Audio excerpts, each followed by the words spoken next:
Katolik yang terkasih, apa kabar? Perkenalkan, nama saya Elizabeth Rini Sulistiowati. Saya berdomisili di Bali dan saat ini saya melayani di komunitas Gracia Bali. Pada kesempatan ini, kita akan bersama-sama merenungkan perikop dari Injil Lukas bab 15 ayat 11 sampai dengan 32. Perumpamaan tentang anak yang hilang. Dan tema renungan kita hari ini, Deeper in Love. Perumpamaan tentang anak yang hilang adalah sebuah cerita pendek yang sungguh mengharukan. Perikop ini selain menggambarkan bagaimana proses pertobatan si anak, juga menggambarkan bagaimana Bapa yang sungguh mengasihi anaknya.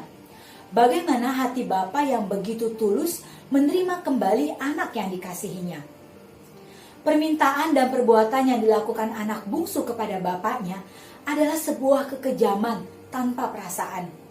Bahkan setelah permintaan tersebut dipenuhi, ia menjual semua harta bagiannya, lalu pergi meninggalkan bapaknya. Bapa tidak menentang permintaan anak bungsunya. Ia mengabulkan seperti apa yang diminta. Bapa sadar jikalau anaknya mau belajar sesuatu, maka haruslah si anak belajar dari hal-hal yang sulit. Pada akhirnya, si anak bungsu kehabisan uang dan nasibnya terhempas menjadi penjaga babi. Suatu pekerjaan yang dilarang bagi seorang Yahudi, sebab Taurat mengatakan terkutuklah ia yang memberikan makan babi. Saat ia menyadari keadaannya, ia pun menyesali tindakannya. Kemudian ia memutuskan kembali ke rumah bapaknya, bukan sebagai anak, tetapi sebagai hamba. Sukacita besar dirasakan bapa ketika melihat anaknya pulang. Dan tanpa memberikan kesempatan kepada si anak menyampaikan permohonannya untuk menjadi hamba, ia sudah memberikan jubah yang merupakan simbol kehormatan, cincin yang merupakan simbol wewenang, dan sepatu yang membedakan bahwa ia adalah anak dan bukan hamba. Pesta besar pun diselenggarakan. Setiap orang diajak bersukacita atas kepulangan anak yang dikasihinya. Respon berbeda justru ditujukan anak sulung atas kepulangan saudaranya. Ia nampak tidak bersukacita, merasa diperlakukan tidak adil dan dibedakan dengan saudaranya. Kemarahan pun dilampiaskan kepada bapaknya. Gambaran anak sulung yang merasa dekat dan merasa sudah melakukan apa yang bapak inginkan. Namun kenyataannya, kedekatan dan pelayanan yang dilakukan bukan didasarkan atas kasih kepada bapa, melainkan hanya merupakan kewajiban. Akibatnya, saat apa yang Bapak lakukan tidak sejalan dan tidak sesuai dengan keinginan atau harapannya, maka sikap dan respon memberontak, marah dan protes ditujukan karena merasa selama ini sudah melakukan kewajiban dan merasa apa yang menjadi haknya tidak dipenuhi. Teman muda yang terkasih, orang tua adalah orang pertama yang memberikan cinta dan kasih sayangnya kepada anak dari lubuk hatinya. Mereka juga orang pertama yang mengenalkan dunia kepada anaknya dan mendidik supaya anak punya masa depan yang cerah. Banyak yang dikorbankan untuk melindungi anaknya. Asal anak bahagia, orang tua pasti bahagia. Namun, dalam banyak kasus, seringkali kasih sayang orang tua tidak disadari oleh anaknya. Bahkan tidak sedikit anak yang menganggap orang tuanya tidak sayang pada mereka, hanya karena tidak dapat memberikan apa yang diinginkan. Padahal, apa yang anak dapatkan dari kecil hingga dewasa dan sukses, itu semua merupakan jerih payah orang tua. Bapa yang bersukacita karena kembalinya si anak adalah gambaran Allah yang sungguh penuh kasih sayang kepada manusia. Allah adalah pribadi yang mencintai kita. Allah adalah pribadi yang selalu ingin dekat dan memberi kehidupan yang lebih baik, hidup yang berkelimpahan bagi kita.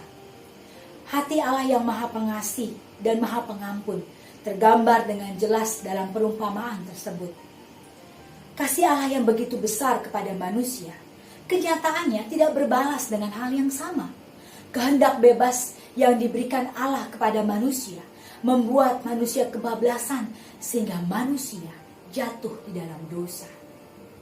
Allah yang mengasihi selalu menjadikan manusia prioritas dalam karyanya. Karena itu, Allah menganugerahkan anaknya yang tunggal untuk menjadi penebus dosa bagi kita manusia, agar kita semua beroleh hidup yang kekal. Yohanes 3 ayat 16 mengatakan, karena begitu besar kasih Allah akan dunia ini, sehingga ia telah mengaruniakan anaknya yang tunggal, supaya setiap orang yang percaya kepadanya tidak binasa, melainkan beroleh hidup yang kekal. Allah yang mengasihi selalu memberikan pengampunan. Sama seperti Bapa yang mengampuni anak bungsu, terlebih Allah yang penuh kasih sanggup memberikan pengampunan, asalkan kita sungguh-sungguh menyadari akan dosa kita, dengan rendah hati datang kepadanya dan berbalik dari kejahatan kepada kebenaran. Teman muda yang terkasih, dalam berbagai situasi, kadang kita berlaku seperti anak bungsu, kadang kita berlaku seperti anak sulung.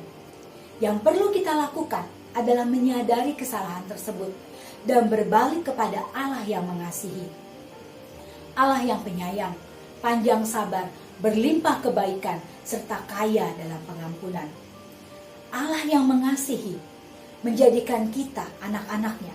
Dan sebagai anak, kita pun dilatih dan dididik lewat berbagai pergumulan dan tantangan hidup, agar kita menjadi anaknya yang berdaya tahan, bertumbuh dengan iman, harapan, dan kasih. Sebagai anak yang dikasihinya, sejauh mana kita pergi atau seburuk apapun tindakan kita, satu hal yang pasti, Allah tidak pernah kehilangan cara untuk menangkap kita kembali kepadanya.